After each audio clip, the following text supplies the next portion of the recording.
Hello students, I welcome you on your very own YouTube channel Manoj Jangir Classes, and in today's class, as you all can see, we are going to talk about chapter number 6, Economic Reforms since 1991 or New Economic Policy. Beta, this chapter includes this chapter will be talking about the LPG policy. But before that, I would like to tell you that why did we need this new economic policy? ऐसा क्या हो गया था? Because whatever happened, ये basically 1991 में हुआ था, and अब तक आपने जितना भी इवेल्युएशन देखा होगा, क्रिटिकल एनालिसिस देखा होगा, वो हम हमेशा बात करते हैं 1990 की या फिर 1991 की. Because after 1991, or I should say in the year 1991, the entire criteria changed. The policy makers changed their policies. The way we were relying on the public sector, that perception changed. Somewhere there was an intrusion of IMF, World Bank as well. उन लोगों का कहीं ना कहीं हमारे ऊपर pressure था. क्यों था? क्या सारी चीजें थी? That's what we are going to discuss in this chapter. Last chapter है यूनिट नंबर 1 का. एग्जाम में कम से कम 4 से लेके 6 नंबर का क्वेश्चन इसमें से जरूर आता है. कोई भी क्वेश्चन जरूर आता है. 2019 या 18 में फाइनेंशियल रिफॉर्म से रिगार्डिंग एक टॉपिक था जो इसमें से आया था. सबसे ज्यादा इंपॉर्टेंट चीज अगर आप समझते हैं तो वो यहाँ पर है लिबरलाइजेशन. अगर लिबरलाइजेशन के पॉइंट्स आपने ढंग से पढ़ लिए, ये ध्यान रखिएगा कि I am saying liberalisation important है, बट मैं ये नहीं कह रहा हूं कि प्राइवेटाइजेशन और ग्लोबलाइजेशन इंपॉर्टेंट नहीं है. All these things are equally important, but ज्यादातर सीबीएसई में ये देखा गया है, ये मैंने ऑब्जर्व किया है, that most of the times the questions are from liberalisation only. तो थोड़ा सा ध्यान दीजिएगा. यूनिट आपकी जो है जितने भी मार्क्स की है उसमें से ये बात आपको समझने लायक है कि भाई काफी कुछ चीजें इस चैप्टर से आती हैं. यूनिट नंबर 1 ही है ये. 3 ओवरऑल यूनिट्स हैं. यहाँ पर 12 नंबर की यूनिट आती है जिसमें से 50% की वेटेज इसी चैप्टर की है. That's what I am trying to say in short. Let's talk about the things. Let's talk about this policy. क्या सारी चीजें हैं इस पॉलिसी में. कुछ छोटी छोटी चीजें मैं आपको बताऊंगा कि बिकॉज ऑफ दीज पॉलिसीज, मतलब ये सिर्फ एक ओवरव्यू है. We wanted to make our market and because of globalization we wanted to give a new thirst to the market orientation. We wanted to bring down the rate of inflation. महंगाई कम करना चाहते थे, इसलिए हम लोग new economic reforms लेके आए. We intended to move towards the higher economic growth and sufficient foreign exchange हम लोग चाहते थे. हमारे पास reserves हमारे पास कम हो गए थे. We were not having the import bill of even 7 days. It wanted to achieve economic stabilization and convert the economy into market economy, जो हम लोग अब तक follow कर रहे थे मॉडल socialism का. Somewhere within the socialism we were trying to move towards market economy. So जो unnecessary restrictions थी उनको हटाकर right now we are talking about liberalization. ये सिर्फ overview है बच्चे. इनको डिटेल में बात करेंगे तो don't get it like this कि सर तो ये जल्दी जल्दी पढ़ा रहे हैं, एक एक लाइन का दे दिया है. No, it's not like this. आगे आपको ये सारी चीजें बताऊंगा. और एक छोटा सा मैंने शॉर्टकट टूल किट भी तैयार किया है. I hope so you people will like that.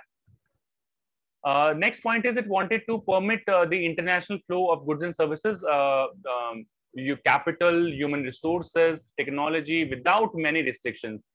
This was liberalization. Right now we are talking about globalization. It wanted to increase the participation of private player. ये privatization की बात कर रहे हैं.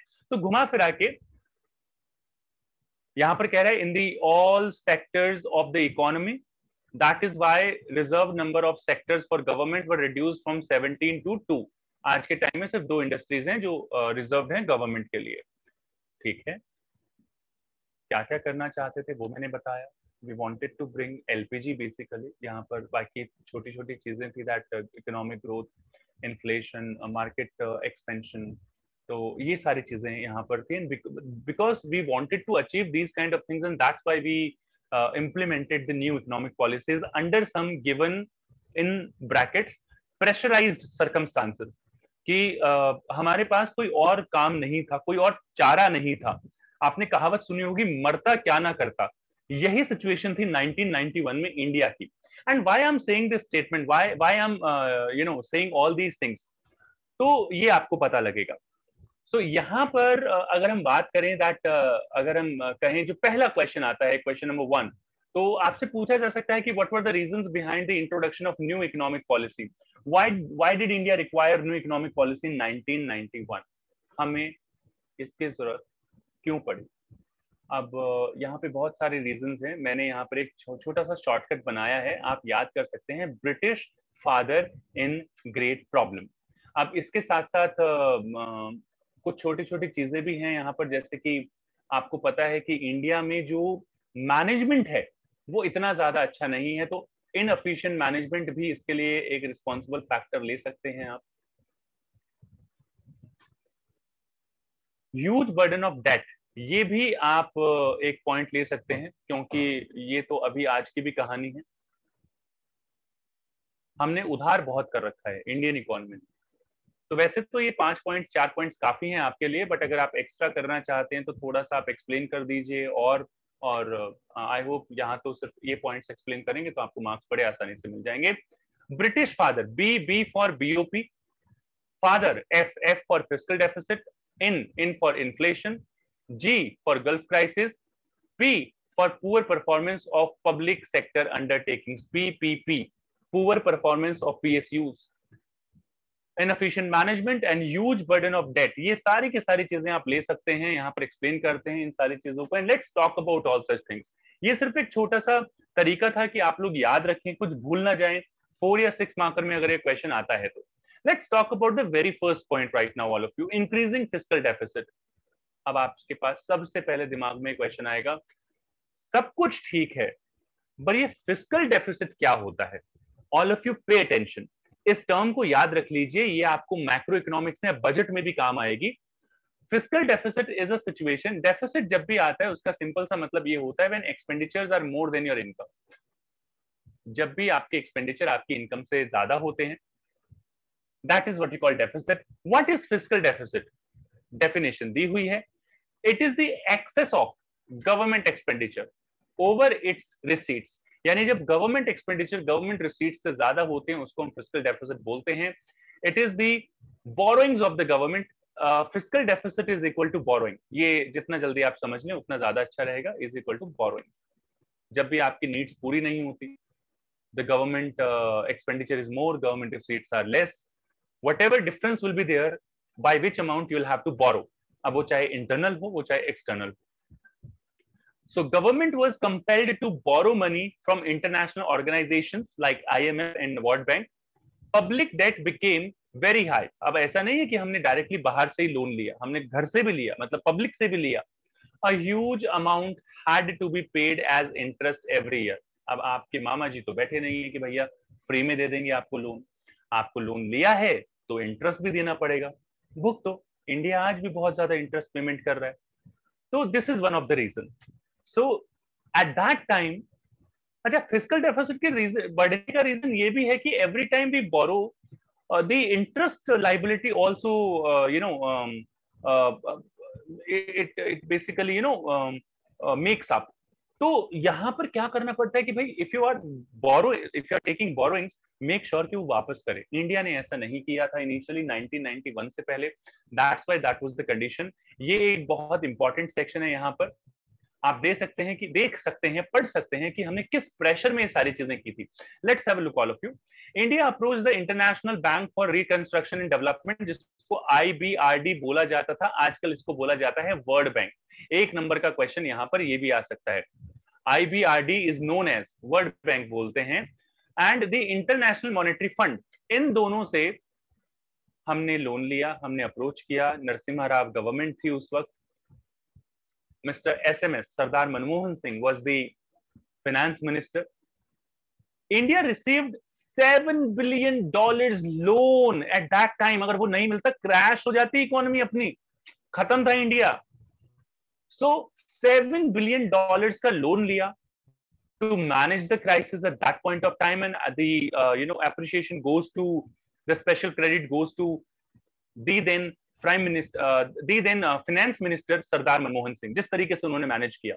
For availing the loan, these international agencies expected, यहां पर मैं pressurised word use करूंगा तो ज्यादा अच्छा रहेगा, India to liberalize and open up the economy by removing restrictions, कि भैया हम तुम्हें $7 billion तो दे देंगे, इकोनॉमी को ओपन करो, ये तुमने ये रिजर्वेशन, ये पब्लिक सेक्टर खेल रहे हो ना तुम, ये बंद करो.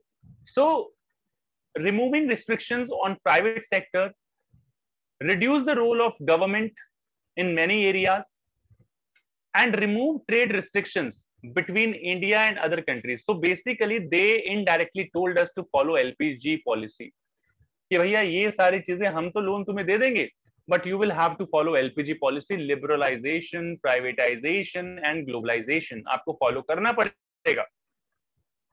ये छोटा सा सेक्शन जो मैंने आपको बताया. फैक्ट्स की बात कर लेते हैं. इन 1981-1982 हमारा जो फिस्कल डेफिसिट था, excess of expenditure over revenue, that was 5.4% and it increased in 1991 8.4%. यानी कि अगर आप 100 रुपए कमा रहे हैं, जीडीपी अगर आपकी 100 रुपए है, तो आप 8.4 रुपीज तो सिर्फ लोन ले रहे हैं, बोरोइंग्स ले रहे हैं, फिस्कल डेफिसिट है. So that was a major concern कि किसी भी कंट्री की इतनी बोरोइंग्स नहीं होनी चाहिए.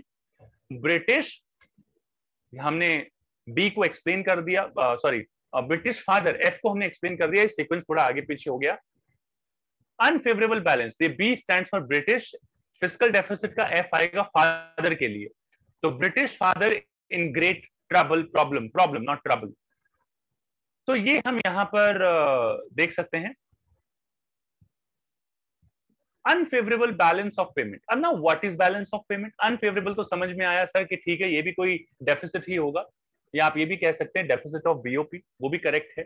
बट ये बीओपी होता क्या है बेटा? देखिए बहुत आसान से शब्दों में बताऊंगा. इसको ये समझ लीजिए कि जब आपके एक्सपोर्ट जो है वो ज्यादा होते, आपके एक्सपोर्ट जो है वो कम होते हैं और इंपोर्ट जो है आपके ज्यादा होते हैं, या इससे भी रिफाइंड डेफिनेशन होगी दैट व्हेन योर आउटफ्लोज, जब जो फॉरेन एक्सचेंजेस हैं उसका आउटफ्लो जो है is more than the inflow of foreign exchange on account of goods, services, capital transaction, जिनको इकोनॉमिक ट्रांजैक्शंस बोलते हैं कलेक्टिवली. तो इसके अंदर क्या क्या आता है?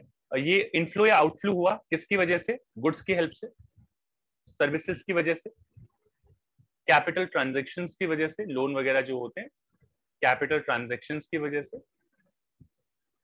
यूनिलेटरल ट्रांसफर्स की वजह से, सिंगल साइडेड ट्रांजैक्शन जिन्हें हम बोलते हैं, international unilateral transactions, unilateral transactions. Transaction इतना काफी है, वरना ये लंबी सी लिस्ट बन जाएगी. इनकम रिसीट्स एंड पेमेंट वगैरह ये सारी आ जाएंगी, टू एंड फ्रॉम अब्रॉड. तो basically balance of payment records all the economic transactions of a country with the rest of the world related to a fiscal year. When the value of imports became much more than the value of exports, it is known as BOP deficit. मतलब आपका inflow जो है वो कम हो जाए, foreign exchange का outflow ज्यादा हो जाए. अब आउटफ्लो कब होगा? जब आप इंपोर्ट ज्यादा करोगे. So India's foreign exchange reserve became very low, बहुत कम हो गया. The country was finding it very difficult to meet the import expenditure. आपको पता है there are some specific goods like petroleum product and capital goods which is a necessity for the Indian economy to get it from rest of the world.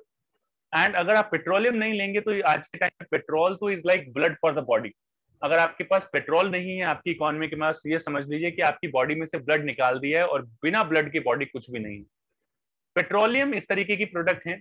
तो import वगैरह हम करते हैं, import expenditure के लिए हमें ये सारी चीजें करनी पड़ती हैं.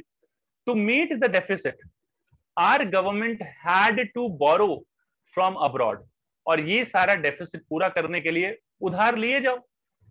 फिस्कल डेफिसिट था 8.4% ऑफ द टोटल जीडीपी, जो 5.4 के अराउंड जो है, 5.4% से, let me right it correct, ये थोड़ा सा जी हैंग होने की वजह से ऊपर नीचे रीराइट हो गया. तो भाई आप लोन लिए जाओ, जब भी कोई प्रॉब्लम आएगी लोन लिए जाओ, बर्डन बढ़ाए जाओ इकोनॉमी का. And that kind of loan is not at all good for any economy. किसी भी इकोनॉमी के लिए ये सारी चीजें अच्छी नहीं होती. चलिए आगे बात कर लेते हैं कि ये फैक्ट की बात कर लेते हैं, ये कितना परसेंट था. और आप देखेंगे, आप ऑब्जर्व करेंगे, you will be surprise to know कि ये 12% ऑफ जीडीपी था इन द ईयर 1981-82, और ये ऑलमोस्ट डबल हो गया था 23% of GDP at that time. मतलब 8.4% और 23%, दोनों को आप ऐड कर लीजिए, इट विल अराउंड 31.4, यानी कि आप ये ले लीजिए 32%। मतलब आपको 32% तो बोरो करना पड़ रहा है गवर्नमेंट को चलाने के लिए। और इसका सीधा सीधा मतलब है that at that time we required new economic policies so that this deficit can be lowered down। ये जो 32% तो आप मतलब 1/3 तो आप बोरो कर रहे हो ऑलमोस्ट, तो वो आपका कम होना चाहिए, इकोनॉमी तो लॉस में जाएगी जाएगी। Let's talk about inflation. Inflation added fuel to the fire. आग में पेट्रोल डालने का काम किया इन्फ्लेशन। आज ही देख लीजिए आप, मतलब कंफ्यूज मत होइएगा। If the petrol prices will increase, जो आज 100 रुपीज तक पहुंच गए हैं ऑलमोस्ट, आप ये कह लीजिए, if the price of petrol will increase, then the transportation cost will increase and it will result in increase in the price in all the necessary goods and services। सबका price जो है वो बढ़ जाएगा, दिक्कत होती है यहाँ पर। नेक्स्ट पॉइंट यहाँ पर है, there was persistent rise in prices of essential goods। This constant rise, this persistent rise, ऐसा प्राइस ऊपर नीचे फ्लक्चुएट हो रहा है तो कोई प्रॉब्लम नहीं है, लेकिन अगर कॉन्स्टेंटली इंक्रीज हो रहा है, that is what we call inflation. और inflation this affected the poor and the salaried people very badly, क्योंकि आपकी सैलरी इन्फ्लेशन के हिसाब से एडजस्ट नहीं होती। तो जो पुअर पीपल हैं, जो सैलरीड पीपल हैं, they get affected because of it very badly. Living standard of the people came down. जब आपकी चीजें महंगी हो जाएंगी, इनकम वही रहेगी, तो लिविंग स्टैंडर्ड अपने आप कम हो जाएगा। Price level was rising continuously, price level continuously rise कर रहा था। The inflation rate reach to its all time high. ध्यान दीजिए, फ्रॉम 6.7% टू 16.7%, अप्रोक्सीमेटली 17% की इन्फ्लेशन रेट थी उस वक्त। मतलब अगर आप कोई चीज 100 रुपए की खरीद रहे थे तो आपको 117 रुपीज की पे करनी पड़ेगी। छोटे अमाउंट में इतना नहीं लगता, जब लाखों करोड़ों में पहुंच जाते हैं तो बहुत लगता है। Due to inflation countries economic position became worse. Deficit financing, अच्छा ये एक नई टर्म है, डेफिसिट फाइनेंसिंग क्या होती है? जब government ask RBI to print more and more currency, जब more currency is produced in the economy, more currency is produced in the economy, then money supply in the economy increases, and that again results in inflation। सबके पास पैसे ज्यादा हो गए, money supply ज्यादा हो गई, everyone wants to purchase more and more goods and services. कमी थोड़ी ना है पैसे की। वो जैसे इजराइल में होता है, इजराइल में जाते हो तो इजराइल वगैरह में जाते हैं आप, तो वहां पे इतनी इन्फ्लेशन है कि कम से कम अराउंड 2 लाख रुपए आपको सिर्फ जूते की सिलाई के लिए देने पड़ते हैं। मैंने क्लास में ये पॉइंट बताया किसी बच्चे को, तो उसने कहा सर 2 लाख रुपए सिलाई के लिए देने पड़ रहे हैं, स्टिच करवाने के लिए देने पड़ रहे हैं, वो पर्सन खरीद क्यों नहीं लेता जूते? मैंने कहा बेटा, जूते खरीदने का प्राइस इससे भी 4 गुना, 10 गुना, 20 गुना ज्यादा है। ये करेंसी इन्फ्लेशन रेट बता रहा हूं मैं इजराइल का। तो ऐसे सिचुएशन है, ये इन्फ्लेशन कहीं पे भी किसी भी इकोनॉमी में होगी, then you will be able to observe such kind of things. This was the third point. मैं बता दूं, British father in. B stands for rising balance of payment, rising deficit of BOP. British father, F stands for rising fiscal deficit. In यानी कि inflation. Next is Gulf War. T stands for great. British father in great problem. तो Gulf War was another reason. हुआ क्या? Gulf War during 1990-91 had a significant impact on supply of oil. Gulf War हुआ, gulf countries जो थी उनमें लड़ाई हो गई। अब उसकी वजह से उन्होंने क्या किया? ऑयल का प्राइस इंक्रीज कर दिया, पेट्रोलियम प्रोडक्ट्स का प्राइस इंक्रीज कर दिया। As a result price of oil shot up, और प्राइस जो ऑयल का था वो इंक्रीज हो गया, increasing India's foreign currency outlay. और इससे हम जब खरीदते थे वहां से तो हमें ज्यादा पैसे देने पड़ते थे। The Gulf crisis also affected the flow of foreign currency into India. उसको भी impact किया। The NRI deposits were moving out of India and remittances from Indians employed abroad were also affected during the war. अब जो वहां से remittances भेजते हैं, जब वो exchange rate कम ज्यादा होती है, fluctuate होती है, तो और situation खराब हो गई। तो Gulf crisis also responsible for that।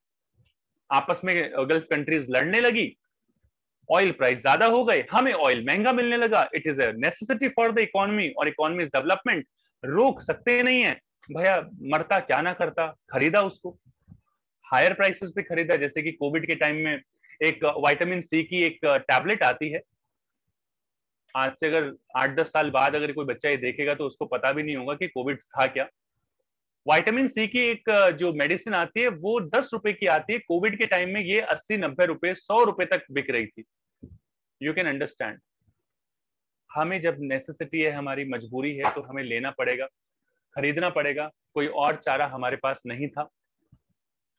The next point which is I'm going to explain here, I hope so, ये सारी इन्फ्लेशन में क्या होता है, गल्फ वॉर वगैरह में किस तरीके से महंगा हुआ, ज्यादा प्राइस पे करना पड़ा ऑयल का, और किस तरीके से इन्फ्लेशन ने फिर से इम्पैक्ट किया इकोनॉमी को।